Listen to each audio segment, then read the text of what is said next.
And Abe Lincoln once said that as a famous quote, is it show us that it should be done and we will find a way. And I've found that a lot of wisdom in that.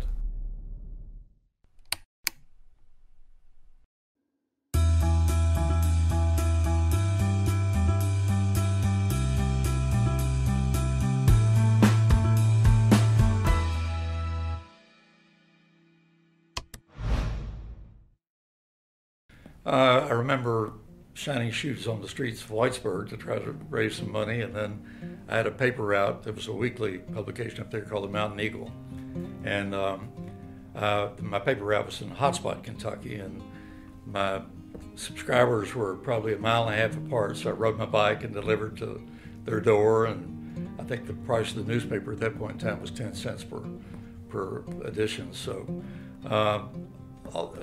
that was fun, and then occasionally I'd get a job around locally there with a coal company and cut weeds or stuff like that. So that was really my start. Well, if there were disadvantages, we didn't know it. And Hotspot was a coal camp of 250 people maybe. Had a school, commissary, everything self-contained. We grew up in a coal company house that was provided for the employees. And close-knit group. We were lucky, I think, to be in that environment. And if we needed anything, we really didn't know it, although we had very little. And I had the good fortune of getting a scholarship to Georgetown College. Came down on an E.O. Robinson scholarship, which is for needy students in Eastern Kentucky. While there, I picked up a student magazine, and here's an ad in there for student employment services for the company for this summer. So at that point, I applied for a job and was lucky enough to get a job as a fishing guide in Yellowstone National Park in Wyoming. So my first introduction to the outside world, rode a train for 3 days to get there, but man, what a great experience. And then I did that a second summer, and the third summer I was a social director in a honeymoon resort in the Pocono Mountains in Pennsylvania. And it was just great exposure for me, and I got to see the world. And I started to dream bigger dreams. And then when I got out of undergrad school, I didn't know what I was going to do. And I thought, well, law school looks interesting. I think I could always use that in whatever I do. And so I was lucky enough to be admitted. And then when I graduated from law school, I had an opportunity to go to Louisville with a big firm. And I didn't know Louisville, and I went down there for the interview. And that day I thought, well, I know Lexington at least, having been exposed to it and gone to law school here. And I thought I might have a better shot at a smaller town, but I also like the things that were going on here. I love the university, I love UK sports, and I thought maybe that'll work better for me. And I hung out my shingle in downtown Lexington. So as a sole practitioner, I've been doing it ever since. So it was up to me to do whatever it took, and I had the good fortune of going around meeting the judges and people like that, and they tried to help me whenever I could. And back then, they didn't have legal aid, so it was pro bono. But I'd take a lot of those cases for the experience of doing it. My first case I tried on my third day of practice was a murder case. And I got a call from one of the judges, and he said, there's a case I'd like for you to look at, to come over here and maybe represent the defendant. And they thought I was going to enter a guilty plea. So I go over, and he said, well, we'd like you to represent him. And I said, that's great. How long do I have to prepare? And he said, the trial starts in 30 minutes. So at that point in time, I learned very quickly what it was like to be in the real courtroom. But unfortunately, my defendant ended up pleading guilty anyway to a murder case. So again, just a lot of experience, a lot of luck, a lot of great exposure, and a lot of help from a lot of people. I kept convincing Don, come back, and he had Woodford at that point in time and was concerned about having a wife and child and going out on a spec basis and doing a lot of this stuff. So finally I convinced him to come back, and that's when we really took off. We bought a piece of property on Moore Drive off Nicholasville Road, developed that. We bought Corporate Center and Harrodsburg Road, developed that, Palomar Shopping Center, and a lot of stuff downtown during all that period as well. We really cut our teeth on industrial development with the warehouses in the North End.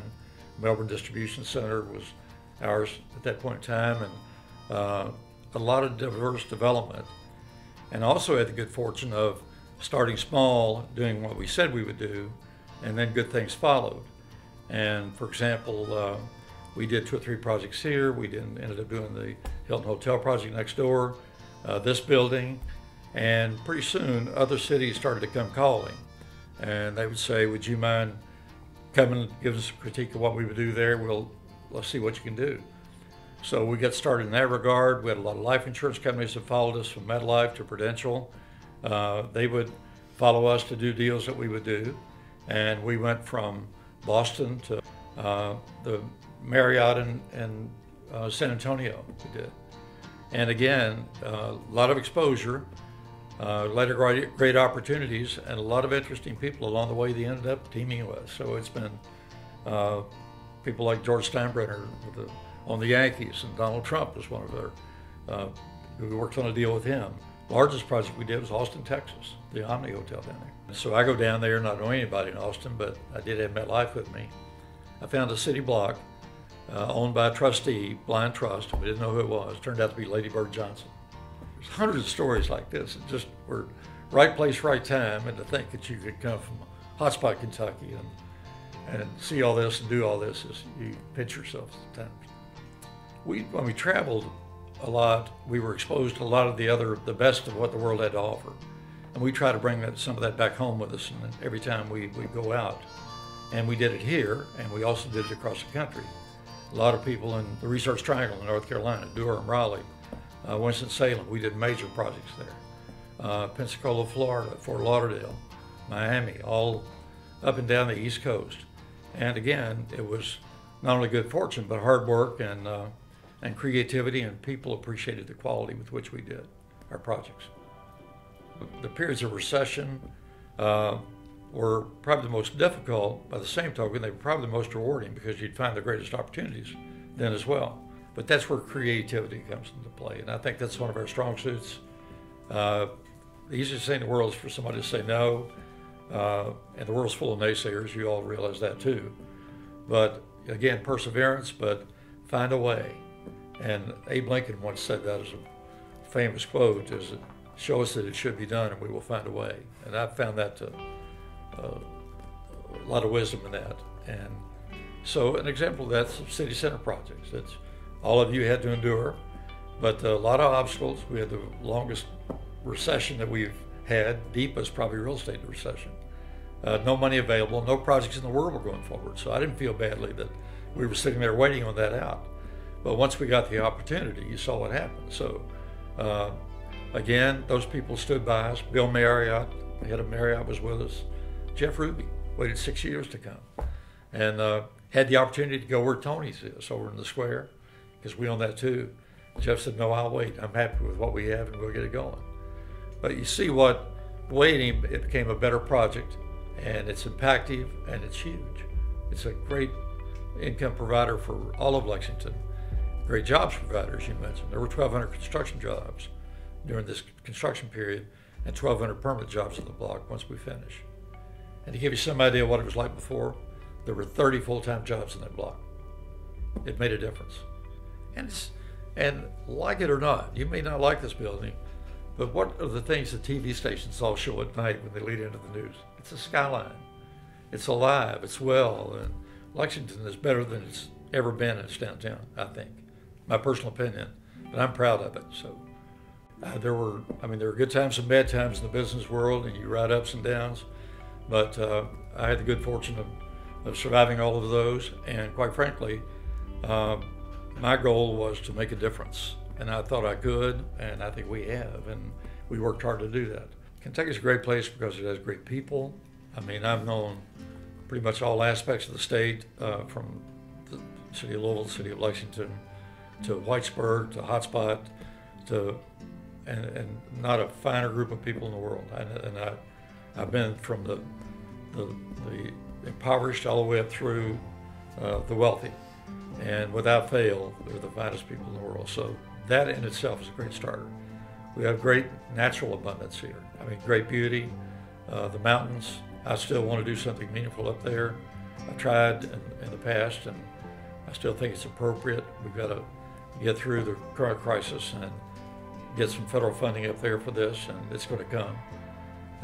And I just think that it's a grand opportunity. And a city like Lexington is really special. It's unique. When I first came here, it was called the world's largest private national park. A lot to be said for that. You think about the Greenbelt. And we never proposed to invade the horse farms, never wanted to do that. But that literally means if you're not going to do that, you got to go up. And that's what we push for. And there's pushback to that, not because they're opposed to height, they just don't want change. So once you have to fight through this, and I preach intelligent compromise. Sit down at the table and let's work it out. And generally you'll get something better for it. So, and I'm proud that we can do that.